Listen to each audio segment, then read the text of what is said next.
Nainuka natazama njia mbele natembea safari yangu.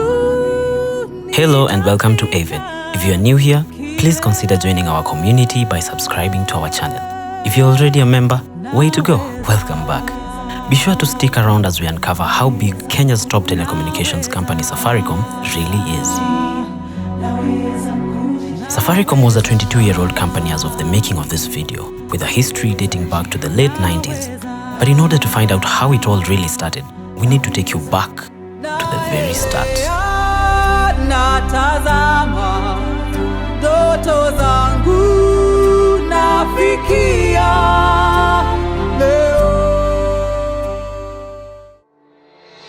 In the late 70s, the Kenya Post and Telecommunications Corporation (KPTC), currently known as Posta, was formed following the break of the first East African community. KPTC was later divided into the Kenya Postal Corporation, Communication Commission of Kenya, and Telecom Kenya. New government economic policies in the mid-90s were developed and adopted, supported by the International Monetary Fund (IMF) and World Bank. Recommendations of that process included separation of the postal services and telecommunication operations. An IMF loan arrangement also depended on the privatization of KPTC, but IMF suspended this in July 1997 over reported concerns of government corruptions. Telecom Kenya had launched operations in 1993 based on an analog ETACS network and was upgraded to GSM in 1996. On April 1997, Safaricom was incorporated as a private limited liability company and a fully owned subsidiary of Telecom Kenya. In May 2000, Vodafone Group plc of the United Kingdom acquired a 40% stake and a management responsibility for Safaricom. This boosted the company's finances significantly. On July of the same year, Michael Joseph was appointed as Safaricom CEO. On 23 October 2000, Safaricom launched at the Carnival Grounds in Nairobi, Kenya, with its flagship SIM card, which was sold at 2,500 Kenyan shillings. Safaricom's rallying slogan, "The Better Option," was also unveiled at the event. As it rolled out new lines, the company only offered airtime in 1,000, 500, 250 and 100 shilling values, which was extremely expensive for the time. By the end of 2000, Safaricom had slightly over 100,000 people subscribed to its network. The company went on to launch Kipokezi, a service based on Africa's Forget-Me-Not platform. The service converted emails to text messages, making it easier for people to access their emails via SMS. Safaricom had already started on its innovative journey, a trend that will give Safaricom an edge, as we will see. 2001 saw subscribers to the Safaricom network rise to 300,000, and the free customer care service line 100 became busier than usual. But of course, Safaricom had an equal growth in handling capacity. The brand came up with the earliest form of maps in phones via a service called 191 Direct.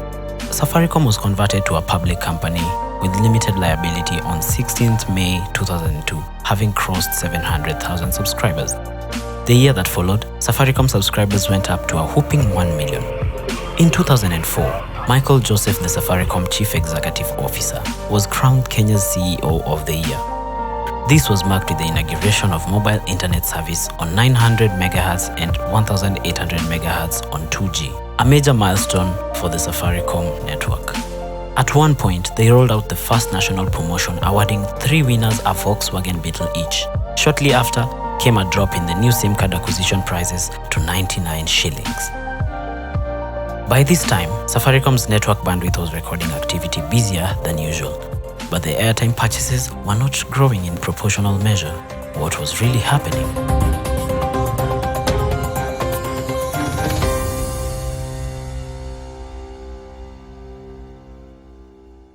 The year is 2005. More than 2.5 million people are using Safaricom. A new service is launched, which allows users to transfer airtime to each other. The service was called Sambaza. This increased the amount of airtime usage in the network, still not matching up with the busy bandwidth. The tech team at Safaricom came to realize that network congestion emerged from a practice called flashing. Flashing is the practice of calling another mobile user but disconnecting before the connected call is answered. It provides a method for mobile users to alert someone they wish to be called, but either can't or won't pay for the call.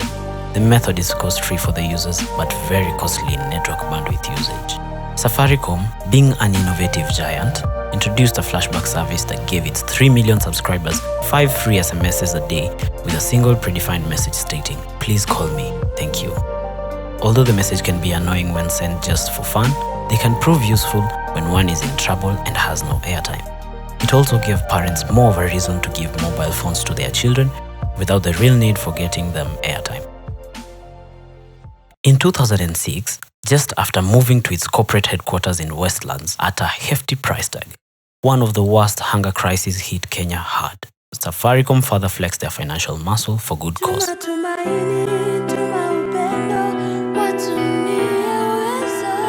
The company donated 10 million Kenya shillings to aid in combating the adversity. This is quite a lot if adjusted to inflation. Being a private company, information on how much Safaricom was really making was unavailable to the public. Safaricom in 2007 got licensed by the Kenyan government to roll out its 3G DC HSPA Plus internet service on 900 MHz to 2100 MHz, improving from their 2G internet service.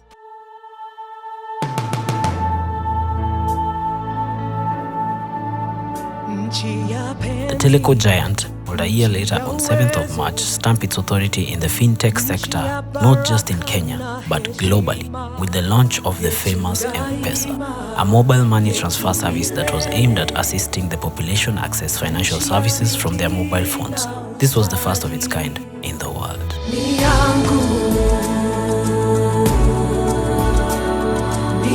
At only 8 years, Safaricom was already the largest teleco in East Africa, sponsoring the Safaricom Sevens, Sakata Ball Challenge, and various other sports within the country.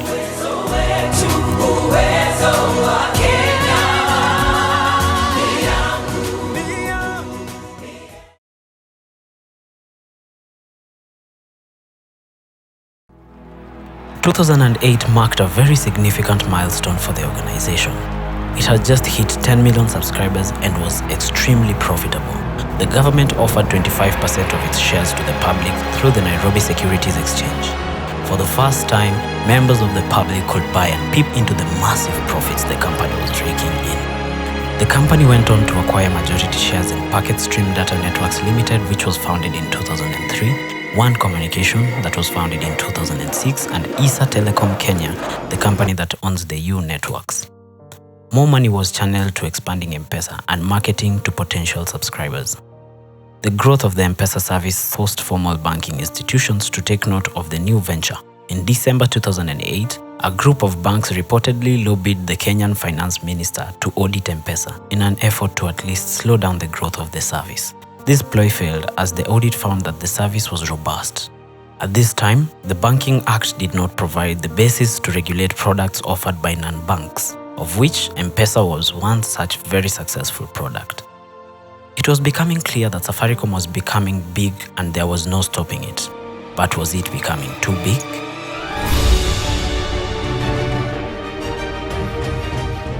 In 2009 saw Safaricom launch the 10 shilling and 5 shilling scratch cards. Though it helped in making airtime available to the majority, the move largely increased spending by the network's subscribers. The 5 shilling scratch cards were, however, later discontinued. Bob Colimo, who was Governance Director for Africa at Vodafone, took over as CEO at Safaricom in November 2010, replacing Michael Joseph, who currently sits in the giant telco's board as the chairman. Colimo oversaw the introduction of various mobile money products that have given the company leverage among its competitors. The CEO, who had also worked in a Japan-based company, was known to employ a relatively young labor force. This was a key point in positioning the company for innovation. More on that later.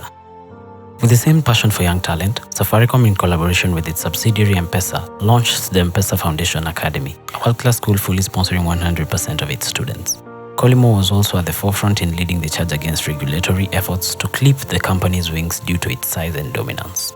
In the same year, Safaricom signed a 3-year deal with Kenya Rugby Union, becoming the title sponsors of the Safaricom Sevens. Safaricom was also involved in entertainment as it launched the Safaricom Kenya Live, became the main sponsors for the Groove Awards from as early as 2011, and later in 2014 launched the Safaricom Jazz Festival, which invites some of the world's best jazz talent. In November 2012, Safaricom partnered with NCBA Bank and came up with a revolutionary banking product, Ksh1, which allows M-Pesa customers to save and borrow money through their mobile phone while earning interest on money saved. This move saw Safaricom's M-Pesa tap into underdeveloped financial service market. At the time, nearly half of Kenya's gross domestic product, 2.1 trillion Kenyan shillings, was transacted on Safaricom's M-Pesa platform. In December 2014, Safaricom launched LTE-A 4G services with carrier aggregation, further improving on its 3G internet service. The service was gradually expanded to other cities and towns in Kenya. Safaricom's competitors Airtel Kenya and Telecom Kenya have since expressed dissatisfaction with the way the regulatory body Communications Authority of Kenya awarded Safaricom its LTE long-term evolution 4G license to operate at 800 MHz. Keep in mind that the Kenyan government founded and still has a 35% stake in Safaricom, and Telecom Kenya founded Safaricom in the 90s. That's a story for another day though. Safaricom is widely known to employ young talent, a trend it has used for the longest time now. This is clear in how forward-thinking and tech-fast the company is. In 2015, Safaricom went on an innovation spree where it founded M-Pesa SurePay, KCB M-Pesa, Lipa Stima Service, the G2 platform, Real-Time Settlements RTS, Lipa na M-Pesa, M-Akiba, Hakikisha, M-Tiba, OneTap, which was one major fail, and many more. Lipa na M-Pesa has grown to be the most useful even beyond Kenya. In 2017, Safaricom rolled out a stronger 4G network, outperforming the rest of its competition in East and Central Africa. On this same year, Safaricom posted a revenue of more than 200 billion Kenyan shillings, according to its financial reports. In the year that followed, Safaricom rolled out its very own smartphone brand, the Neon smartphone. Though design and manufacture are outsourced, the venture is very much an undertaking of Safaricom. The company pushed the sales of their phones alongside other phone brands through their countrywide Safaricom shops.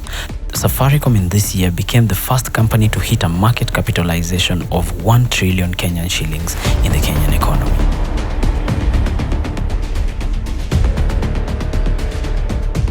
With a company of this magnitude, it is very hard to imagine how much of the Kenyan economy this company controls. If you factor in how dependent the Kenyan economy is on M-Pesa, the numbers are just too big.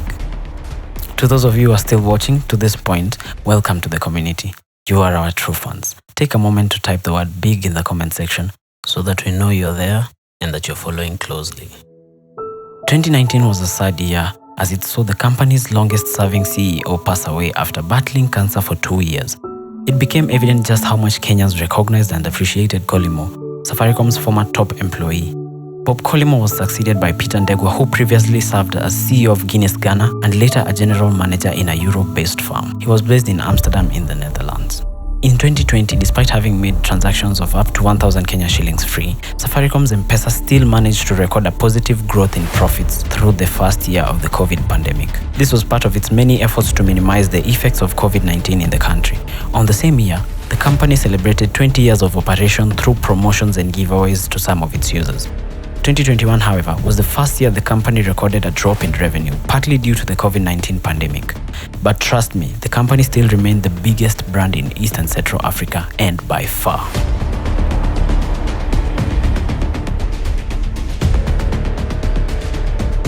As of the making of this video, Safaricom had over 28 million subscribers, employed more than 5,500 people directly, and had created a source of income for more than 130,000 M-Pesa super users who offer services as agents.